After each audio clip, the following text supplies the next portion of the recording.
ও সে দেখে সেটা একটা পেন। এবারে সুমন পেনটাকে তুলে নেয়।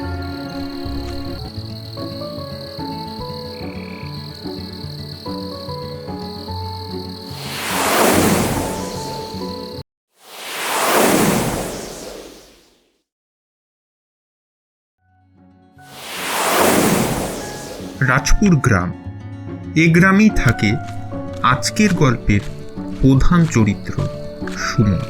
সুমন খুবই গরিব কিন্তু মেধাবী ছাত্র। দারিদ্রতার সাথে লড়াই করে সুমন তার পড়াশোনা চালিয়ে যাচ্ছে। কিরে সুমন, কোথায় গেছিলিস? বিশুদা পড়তে। কি পড়তে না বাজার করতে? না না, পড়তে। এভাবে বাজারের ব্যাগ নিয়ে পড়তে গেছিলিস? বাড়ির দিকে রওনা দেয়। সে হাঁটতে থাকে।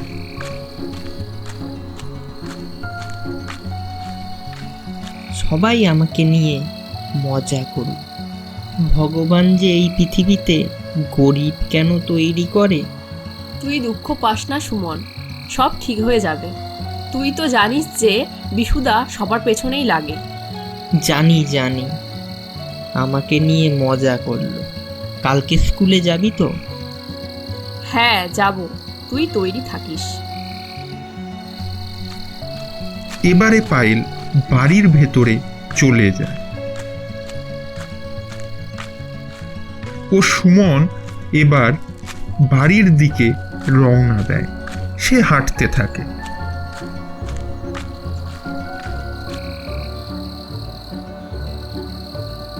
বটতলায় আসার পর সুমন দেখে যে একটা চকচকে কি যেন পড়ে আছে বটতলায়। ও সে দেখে সেটা একটা পেন। এবারে সুমন পেনটাকে তুলে নেয়। সুমন বাড়ির দিকে রওনা দেয়।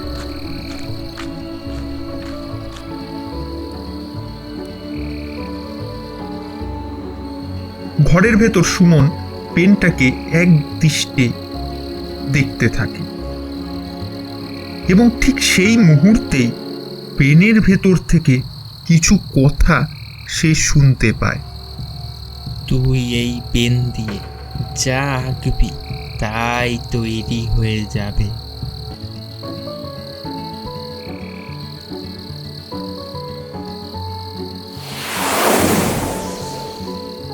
সুমন তো এবার খুব খুশি। সে এবার মহা আনন্দে ঘুমিয়ে পড়ে। পরদিন সন্ধেবেলা পায়েলদের বাড়ির সামনে দাঁড়িয়ে সুমন পায়েলকে সেই জাদুর কলমের কথা জানায়। সত্যি বলছিস সুমন? আমার তো বিশ্বাসই হচ্ছে না। দাঁড়া, তোকে কিছু একটা এঁকে দেখাচ্ছি, তবে তো হবে। হ্যাঁ, তবে তো বিশ্বাস হবেই। একটা ছবি আঁকে চকলেটে এবং আঁকা চকলেটটি কিছু সময়ের মধ্যেই পায়েলের চোখের সামনে সত্যিকারের চকলেটে রূপান্তরিত হয়।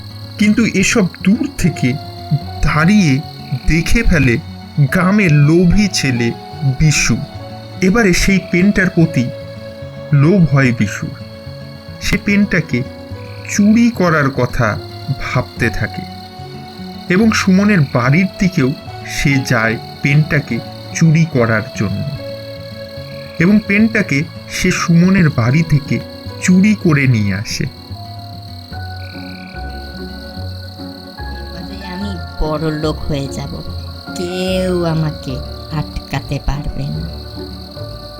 এবারে বিশু সেই পেন দিয়ে সোনার ও টাকা পয়সার ছবি আঁকতে থাকে, কিন্তু কিছুই তৈরি হচ্ছে না। এবার একটা শব্দ সে শুনতে পায়, কিন্তু লোভ করিস না, লোভে পাপ আর পাপে মৃত্যু। কিছুতেই কান না দিয়ে সে তার ছবি আঁকা চালিয়ে যায়। সে আবার সোনা আঁকা শুরু করে এবার হঠাৎ করে আগমন হয় সেই পেনের ভেতর থাকা সাধুর আত্মা। লোভী লোভী, তুই তুই তোর এবার খেল খতম। কে কে তুমি? আমি আমি এই পেনের আত্মা, চক্ষতান্ত্রিক। তোকে এবার আমি আমার সাথে এই পেনের ভেতর নিয়ে যাব। না না, আমাকে ছেড়ে দাও। না, তোকে ছাড়বো না। আমাকে এবারের মতো মাফ করে দাও। তোকে ছাড়তে পারি যদি তুই নিজে গিয়ে এই পেনটা বিশুকে ফেরত দিস ও নিজে ক্ষমা চাস। হ্যাঁ হ্যাঁ, আমি তাই করব, কিন্তু আমাকে ছেড়ে দাও। পরদিন সকালে বিশু সুমনের বাড়িতে যায়।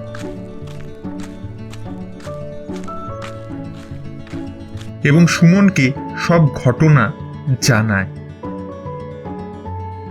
ও ক্ষমা চায়, আর সুমন পেনটা গ্রামবাসীদের সাহায্যের জন্য ব্যবহার করতে থাকে।